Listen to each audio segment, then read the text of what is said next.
구체적인 혐의 내용에 대해서는 검찰의 수사를 지켜보겠다라고 이야기하면서 홍준표는 이렇게까지 이야기해요. 이미 우리 당 사람 아니다. 뉴욕 제가가 어디 있습니까? 있었었죠. 2012년까지 예. 있다가 그 이후에는 지금 강남역에서 에이세컨즈 제일 모질 걸로 바뀌었죠. 박정희가 70년대에 나는 뉴욕제가 빵만 먹는다 해서 유명해졌다고 하죠. 그 뉴욕 제가로부터 2007년 대선을 전후해서 2억 원의 뇌물을 받았다. 그런데 지금 기사상에서는 뉴욕 제과에서 마치 받은 것처럼 되어 있지만 이 뉴욕 제과가 있었던 데를 ABC 상사라는 꽤 큰 회사에서 매입을 합니다. 이때가 언제냐면 98년도 IMF가 터지면서 뉴욕 제과가 내놨고 이걸 이제 ABC 상사에서 매입을 하는데요. 여기에 사실은 이 회사가 제과점이 2억이나 준 것처럼 나오지만 그렇죠. 예. ABC 전자, 성전건설, 성전정보통신을 가지고 있는 ABC 상사입니다. 아, 그러니까 큰 회사구나. 예, 이 ABC 상사의 모태는 공장이나 물류단지에 바닥 시공하는 회사예요. 바닥에 콘크리트하고 우레탄 도장하고 해서 바닥 시공 전문 업체고요. 이게 그 손모 회장이라고 나오는데 손병문 회장이에요. 우리가 그냥 ABC 상사 그러면 뜬금없잖아요. 네. 이 사람이 이력을 보면은요 전경련에 아주 깊숙한 관계가 있어요. 역시나 아, 결국에는 인사청탁의 하나네요. 그렇죠. 전경련 국제경영원 총동문회장 손병문 이런 직함도 있고요. 이 전경련에서 굉장히 밀어주고 그다음에 각종 경제지에서 줄을 대고 있었던 회장입니다. 그 당시에 이명박 시절에 그래서 승승장구했죠. 야수님, 예, 지금 뭐 뉴욕 제가 측으로부터 예. 2억 받았다. 예. 하실 말씀 있으시잖아요. 뭐 들킨 것만 그거겠죠. 지금까지 밝혀진 것만. 밝혀진 것만. 예. 이게 2억이라는 이게 정말 이명박의 어떤 캐릭터를 상징하는 그런 금액인 것 같아요. 이런 이야기를 여러분들이 기억하셔야 됩니다. 근거 없이 이야기하느냐 그게 아니라 일반적으로 뇌물은 10%도 밝혀지지 않습니다. 뇌물 공여자가 그 자체가 범죄이기 때문에 스스로 그냥 떼이고 말지 이런 식으로 처리하는 경우가 많아서 이명박이 지금 밝혀진 것만 100억이 넘는다고 하니까 예. 요거는 이제 곱하기 10 하시면 돼요. 그러니까 이게 이명박이 이제 3월 14일 출석하라고 통보를 했잖아요. 이제 검찰에 출석한 이후에 이 기업인들 사이에서 유투 운동이 일어났으면 좋겠어요. 유튜브 너도 냈잖아. 너도 줬잖아. 그러니까 지금 지목하는 거지. 이명박한테 뇌물을 예. 줬다는 회사들이 굵직한 대기업이 안 나오고 있어요. 예. 다 무슨 2억, 3억, 8억 예. 많이 줘봤자 뭐 20억 뭐 이 정도이기 때문에 더 크게 내신 분들 야, 마천님 빨리 통이 나오세요. 크십니다. 그 더 크게 내신 분들은 형사처벌 받았죠. 4대강 사업 네. 관련해서 담합 시공, 담합 입찰 이걸로 다 받았어요. 형사처벌 예, 현대건설부터 그러니까 시작해서 이제 나만 낸 게 두루룩. 아니라 제도 냈어 하면서 유투 운동을 좀 한번 합시다. 이렇게. 형사처벌 받은 회사들만 다시 불러서 뇌물 줬어요? 그러면 네 그럴 거예요. 근데 이제 4대강 담합 관련해서는 이명박한테 직접 줬다는 게 아니기 때문에 실제로는 줬을 것으로 예상이 되잖아요. 예, 근데 그건 단순히 그냥 입찰 담합죄로다가 처벌받은 그렇지, 거고요. 그렇지. 예, 예. 그 검사가 딱 땅을 내리치면서 뇌물죄로 들어가실래요? 담합죄로 들어가실래요? 내가 제대로 부르주시면은 뇌물죄는 징역 최소 10년 이상인데 담합죄로 해서 한 2, 3년 만에 빼드릴게. 그러면 이제 한 1분 동안 고민을 하죠. 사주가 자 담합죄로 가겠습니다. 뭐 이런 식으로 되지 않았을까? 소설을 써보는 거죠. 예. 제도로서의 민주주의가 흔들리고 구타는 일은 이제 없습니다. 민주주의가 밥이고 밥이 민주주의가 되어야 합니다. 그런데 재밌는 흐름이 하나 있습니다. 홍준표가 이명박을 만났던 적이 있었잖아요. 네. 연초에 그러면서 인사하러 뭐 갔어요. SBS, KNN 이야기했던 바로 그 자리에서 예. 이 정권이 뭐 나쁘다는 등 어쩌고 하면서 뭐 언론사를 아예 가지고 막 뭐 이런 식으로 있잖아. 그렇게 했던 그 당시에 보면은 마치 홍준표가 이명박을 막 지켜줄 것처럼. 근데 사실 지금 다 쓴 누구 겁니까에 원죄를 갖고 있는 게 홍준표잖아요. 예, 그렇죠. 그렇죠. 예. 가짜 편지 흔들었고 찌라시 그러면서 흔들고, 예. 그때 가장 적극적으로 변호했던 인물 자기 본인 스스로도 내가 BBK를 잘해갖고 이명박을 대통령 만들어줬다. 예, 이거 대선 아니에요. 때 그러고 이야기하고 다녔잖아요. 내가 이명박을 대통령 만들었다. 이걸로. 근데 최근에 이명박이 이제 소환 날짜까지 정해지고 나니까 자유한국당이 슬슬 발을 빼요. 당 입장은 기본적으로 집권 여당에 대한 끊임없는 표적 수사라는 것에 전제를 두고 있긴 하지만 이거는 그냥 수사에 불과하고 구체적인 혐의 내용에 대해서는 검찰의 수사를 지켜보겠다라고 이야기하면서 홍준표는 이렇게까지 이야기해요. 이미 우리 당 사람 아니다. 자유한국당과는 상관이 없다. 아, 탈당하긴 했어요. 이명박이 자유한국당에서 탈당했죠. 정확히 말하면요. 새누리당이 자유한국당으로 그렇죠. 바뀔 예, 때 바뀔 때 새롭게 당이 만들어질 때 이 있는 사람들 없는 사람들만 그냥 그대로 갖고 가는 거고. 그때 사실은 이명박이 탈당한 것이 박근혜가 구속 결정되는 걸 보고 그냥 자기는 속상해서 탈당했다고 하는데 그건 아니고 식겁해서 탈당한 거예요. 뭐 그런 부분도 있을 거고 어쨌건 지금은 뇌물이네 뭐네 온갖 추잡한 게 다 나오니까 자유한국당에서는 엮이기 싫은 거니까 이걸 이제 흔히 말해서 고립무원이라고 하죠.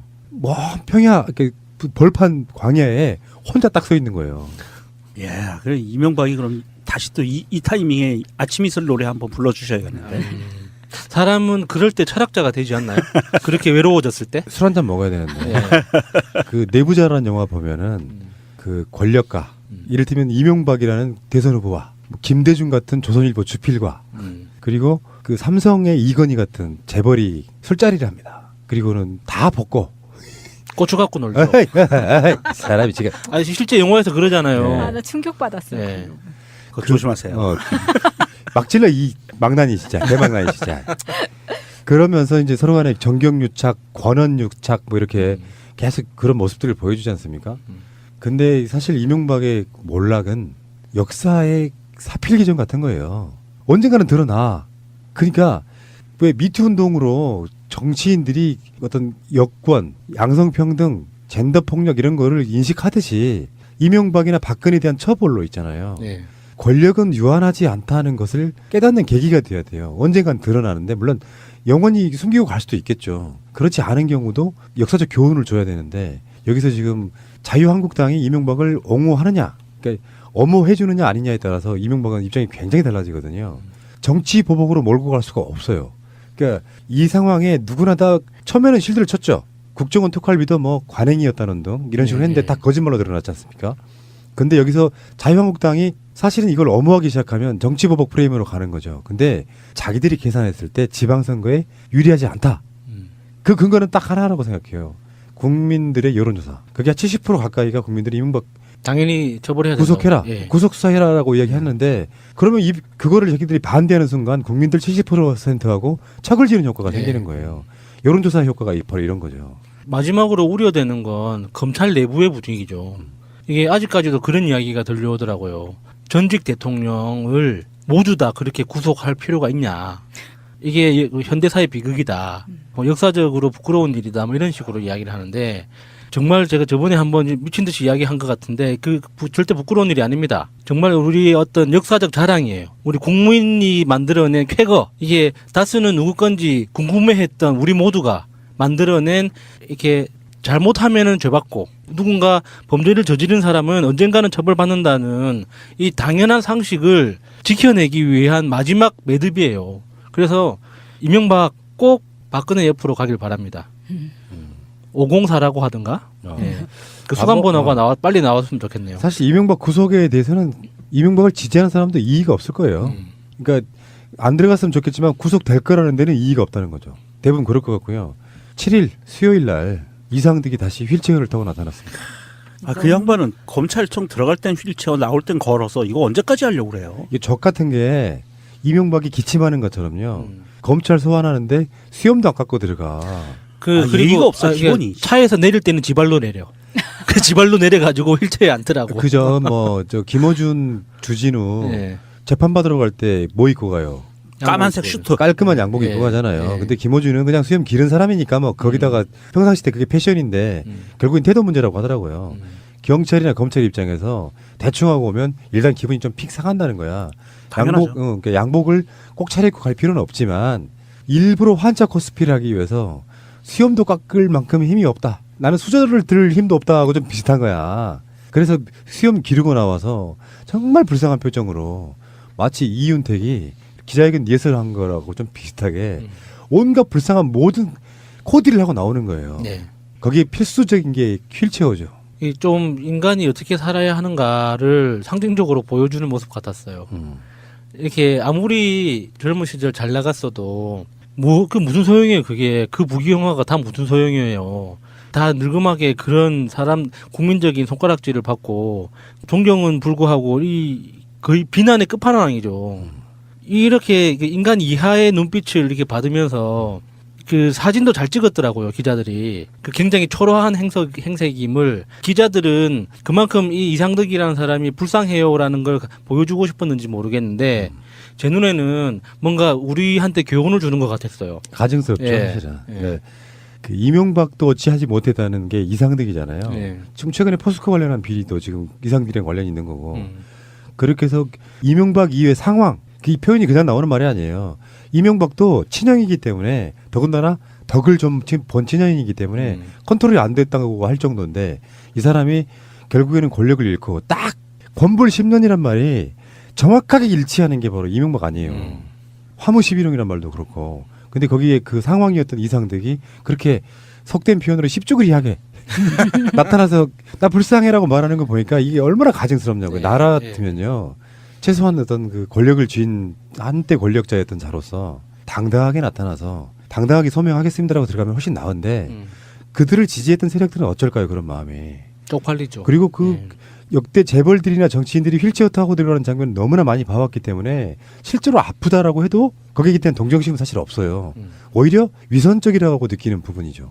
그래서 이제 검찰에 가가지고 아프니까 짧게 하자고.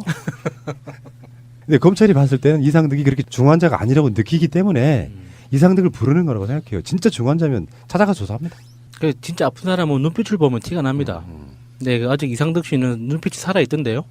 정치 권력의 정점에 있던 사람들과 현재 경제 권력의 정점에 있는 사람들이 하나같이 이런 환자 코스프레하고 와요. 초췌한 모습으로 검찰청에 출두하는데 우리가 아까 야수님이 잠깐 얘기한 것처럼 그렇게 추리한 환자 같은 모습으로 찍잖아요, 사진을.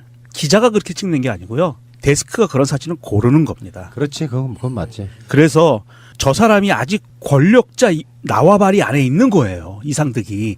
저 사람이 구속되고 재판을 받으면 그 다음부터는 그 본색이 나오는데 사진이 아직까지는 데스크에서 보호해주고 있는 거예요. 그래서 의도한 바 그대로 사진을 내주는 거예요, 언론사가. 그렇지. 사진을 딱 여러 개 장을 놓고 예. 야 불쌍한 걸로 골라. 뭐 이렇게 할 수 있는 거예요. 예, 그래서 이상덕이 그 와중에 분명히 찍힌 사진 중에는 흘겨보는 사진도 있을 거고요. 맞아요. 째려보는 사진도 있을 거고요. 인성 팍팍 쓰는 사진도 있을 거고요. 그러니까 사진의 스틸이라고 하는 거는 내가 살아온 세월 중에 하나에 멈춰 있는 공간인데 거기에 안 좋은 표정도 있고 좋은 표정도 있는데 네. 어떤 사진을 쓰냐에 따라서 그렇죠. 그 기사의 편집자의 의도가 그냥 드러나는 그러니까 이미지 거고. 메이킹이거든요. 네. 어쨌든 간에 지금 이상덕이 들어간 이유는 국정원 특활비를 받았다 이거 아닙니까? 야수님 1억을 받았다고 지금까지 밝혀지기 그렇다는 거죠. 자, 그런데 이명박이 그러니까 이거 확정적일 수 있지는 않은데 보도에 의하면은 특정 언론의 보도에 의하면 로펌을 차렸다고. 이명박 변호를 위한 로펌을 아예 차렸다. 아, 싸게 싼 값에. 예, 이게 지금 이명박이 자기 참모진들과 매일같이 회의를 갖는 배치동 사무실인데요. 그 사무실 4층에 법무법인 열림이라는 이름으로 등록 서류를 제출하고 사무실 집기를 갖다 놓고 지금 준비 땅 하려고 하고 있어요. 왜 그렇게까지 할까요? 제가 변호사- 보기엔 돈이 아까워서. 이게 싼 값에 뭔가 하려고. 그거는 농담이고 이게 외부로 나가서는 안 되는 정보들이 너무 많은 거죠. 그래서 자기 측근에 있던 사람들을 주로 그 정보를 다룰 수 있는 아니, 측근들 변호인으로. 다 지금 다 그 들어가 있는데 지금 쭉정이들끼리 모여가지고 여기서 누가 더 측근인가 경쟁하는 것도 아니, 아니고. 그 있잖아요. 정동기, 광운. 네. 아니, 그러니까 네. 이제 뭐 자기 정권 때 뭐 민정수석 등을 했던 사람들이 나름대로 다 그 주류에 있던 사람들 아니에요. 예. 그런 측면도 있을 거고 실제로 이해도가 가장 빠른 사람들이어야 돼. 예를 들면 대형 로펌에 맡기면은 그 모든 변호사들이 학습해야 되는 시간도 분명히 있을 거고요. 그러니까 최대한 이명박 관점에서 해줄 사람이 필요한 거죠. 이게 그리고- 가장 중요하다고 봐요. 그리고 부가세도 챙기기 위해서가 아닐까? 그러니까 지금 이명박한테는 돈의 문제는 저는 아닐 거라고 보거든요. 그러니까 돈 자체가 그걸 결정하는 데 있어서 핵심 요소는 아닐 것 같고 가장 이해도가 빠른 사람들, 더군다나 전에 말했잖아요. 대형 일반 김현장 같은 로펌들이 맡기를 꺼려한다고. 그렇게 되면 이명박 입장에서는 사실 민정수석 정도 지내는 그 정도 끝발 있는 사람들로 마치 박근혜가 유영아 같은 듣보잡 변호사를 임명하는 거랑 좀 비슷한 원리. 그래도 아까 명령님 말씀하신 것처럼 자기 비리를 털어놓고 이해도가 좀 가장 빠른 사람들로 하려고 하는 의도가 좀 강한 게 아닌가 싶어요. 예, 그 의도가 제일 강하다고 보여요. 두 번째 의도는 우리 그 고매하신 분들은 그 소송의 편의를 위해서 뭐 이렇게 표현들 하는데 그냥 우리식 언어를 쓰면 내 사건만 맡아줄 사람들 로펌이 필요한 거예요. 다른 거 안 하고 그렇죠. 그렇죠. 그렇죠. 전념해서 오케이. 전력 투구할 사람들.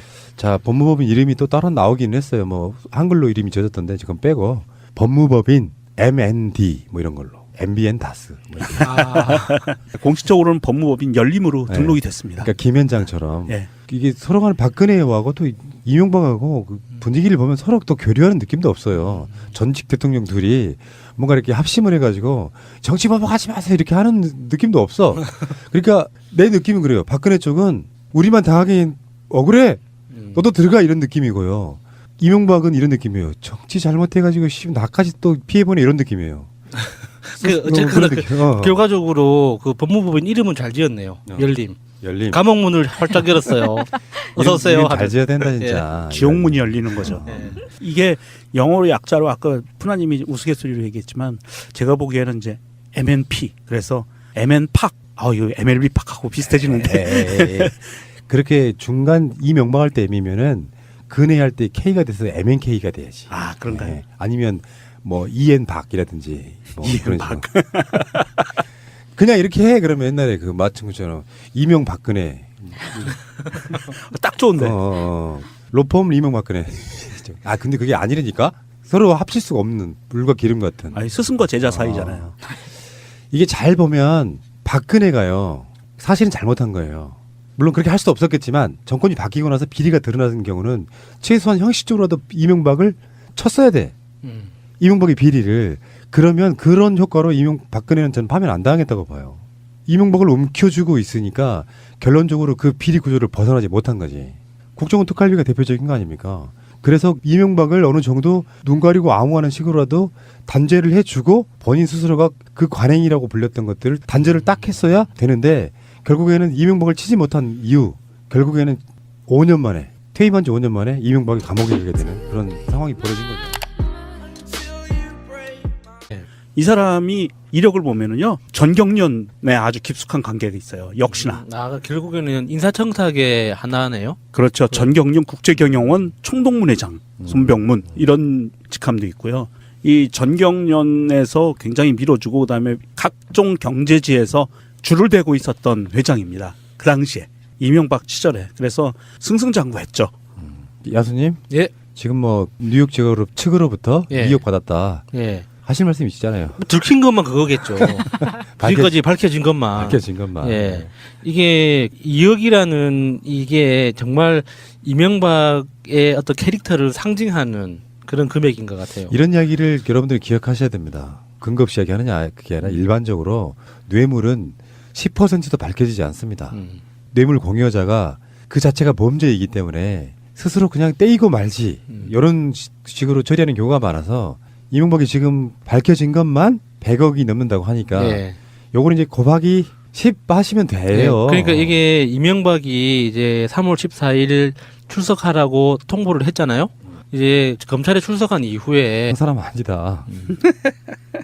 자유한국당과는 상관이 없다. 탈당하긴 했어요. 이명박이 자유한국당에서 탈당했죠. 정확히 말하면요. 새누리당이 자유한국당으로 그렇죠. 바뀔 예, 때 바뀔 때 새롭게 당이 만들어질 때 이의 있는 사람들 없는 사람들만 그냥 그대로 바꿔가는 거고. 그때 사실은 이명박이 탈당한 것이 박근혜가 구속 결정되는 걸 보고 그냥 자기는 속상해서 탈당했다고 하는데 그건 아니고 식겁해서 탈당한 거예요. 뭐 그런 부분도 있을 거고 어쨌건 지금은 뇌물이네 뭐네 온갖 추잡한 게 다 나오니까 자유한국당에서는 엮이기 싫은 거니까 이걸 이제 흔히 말해서 고립무원이라고 하죠. 뭐 평야 이렇게 벌판 광야에 혼자 딱 서 있는 거예요. 예, 그래 이명박이 그럼 다시 또 이 타이밍에 아침 이슬 노래 한번 불러주셔야겠는데. 사람은 그럴 때 철학자가 되지 않나요? 그렇게 외로워졌을 때? 술 한 잔 먹어야 되는데 예. 그 내부자라는 영화 보면은 그 권력가 이를테면 이명박이라는 대선 후보와 뭐 김대중 같은 조선일보 주필과 그리고 그 삼성의 이건희 같은 재벌이 술자리를 합니다. 그리고는 다 벗고 고추 갖고 놀죠. 사람이 지금 실제 영화에서 그러잖아요. 나 충격받았어요. 예. 제도로서의 민주주의가 흔들리고 구타는 일은 이제 없습니다. 민주주의가 밥이고 밥이 민주주의가 되어야 합니다. 그런데 재밌는 흐름이 하나 있습니다. 홍준표가 이명박을 만났던 적이 있었잖아요. 네. 연초에 그러면서 인사하러 뭐 갔어요. SBS, KNN 이야기했던 바로 그 자리에서 예. 이 정권이 뭐 나쁘다는 등 어쩌고 하면서 뭐 언론사를 아예 가지고 막 뭐 이런 식이 있잖아. 그렇게 했던 그 당시에 보면은 마치 홍준표가 이명박을 막 지켜줄 것처럼. 근데 사실 지금 다 쓴 누구 겁니까에 원죄를 갖고 있는 게 홍준표잖아요. 예, 그렇죠. 그렇죠. 예. 가짜 편지 흔들었고 찌라시는 그러면서 거고, 예. 그때 가장 적극적으로 변호했던 인물 자기 본인 스스로도 내가 BBK를 잘해갖고 이명박을 대통령 만들어줬다 예, 이거 대선 아니에요. 때 그러고 이야기하고 다녔잖아요. 내가 이명박을 대통령 만들었다 이걸로. 근데 최근에 이명박이 이제 소환 날짜까지 정해지고 나니까 자유한국당이 슬슬 발을 빼요. 당 입장은 기본적으로 집권 여당에 대한 끊임없는 표적 수사라는 것에 전제를 두고 있긴 하지만 이거는 그냥 수사에 불과하고 구체적인 혐의 내용에 대해서는 검찰의 수사를 지켜보겠다라고 이야기하면서 홍준표는 이렇게까지 이야기해요. 이미 우리 당 예. 이 기업인들 사이에서 유튜브 운동이 일어났으면 좋겠어요. 유튜브 너도 냈잖아. 너도 줬잖아. 그러니까 지금 지목하는 거지. 이명박한테 뇌물을 예. 줬다는 회사들이 굵직한 대기업이 안 나오고 있어요. 예. 다 무슨 2억, 3억, 8억 예. 많이 줘봤자 뭐 20억 뭐 이 정도기 때문에 더 크게 내신 분들 야, 마천님 빨리 통이 나와요. 크십니다. 그 더 크게 내신 분들은 형사처벌 받았죠. 4대강 사업 예. 관련해서 담합 시공, 담합 입찰 이걸로 다 받았어요. 형사처벌 예, 현대건설부터 그러니까 이제 시작해서 나만 낸 게 두루루. 아니라 제도 냈어 하면서 유튜브 운동을 좀 한번 합시다. 이렇게. 형사처벌 받은 회사들만 다시 불러서 뇌물 줬어요. 그러면 네 그럴 거예요. 근데 이제 4대강 담합 관련해서는 이명박한테 직접 줬다는 게 아니기 때문에 실제로는 줬을 것으로 예상이 되잖아요. 예, 근데 그건 단순히 그냥 입찰 담합죄로다가 처벌받은 그렇지, 거고요. 그렇지. 예, 예. 그 검사가 딱 땅을 내리치면서 뇌물죄로 들어가실래요? 담합죄로 들어가실래요? 내가 제대로 부르주시면은 뇌물죄는 징역 최소 10년 이상인데 담합죄로 해서 한 2, 3년 만에 빼드릴게. 그러면 이제 한 1분 동안 고민을 하죠. 사주가 자 담합죄로 가겠습니다. 뭐 이런 식으로 되지 않았을까? 소설을 써보는 거죠. 예. 구체적인 혐의 내용에 대해서는 검찰의 수사를 지켜보겠다라고 이야기하면서 홍준표는 이렇게까지 이야기해요. 이미 우리 당 사람 아니다. 뉴욕 제가가 어디 있습니까? 있었었죠. 2012년까지 예. 있다가 그 이후에는 지금 강남역에서 에이세컨즈 제일 모질 걸로 바뀌었죠. 박정희가 70년대에 나는 뉴욕제가 빵만 먹는다 해서 유명해졌다고 하죠. 그 뉴욕 제가로부터 2007년 대선을 전후해서 2억 원의 뇌물을 받았다. 그런데 지금 기사상에서는 뉴욕 제과에서 마치 받은 것처럼 되어 있지만 이 뉴욕 제과가 있었던 데를 ABC 상사라는 꽤 큰 회사에서 매입을 합니다. 이때가 언제냐면 98년도 IMF가 터지면서 뉴욕 제과가 내놨고 이걸 이제 ABC 상사에서 매입을 하는데요. 여기에 사실은 이 회사가 제과점이 2억이나 준 것처럼 나오지만 그렇죠. 예. ABC 전자, 성전건설, 성전정보통신을 가지고 있는 ABC 상사입니다. 아, 그러니까 큰 회사구나. 예, 이 ABC 상사의 모태는 공장이나 물류단지에 바닥 시공하는 회사예요. 바닥에 콘크리트하고 우레탄 도장하고 해서 바닥 시공 전문 업체고요. 이게 그 손모 회장이라고 나오는데 손병문 회장이에요. 우리가 그냥 ABC 상사 그러면 뜬금없잖아요.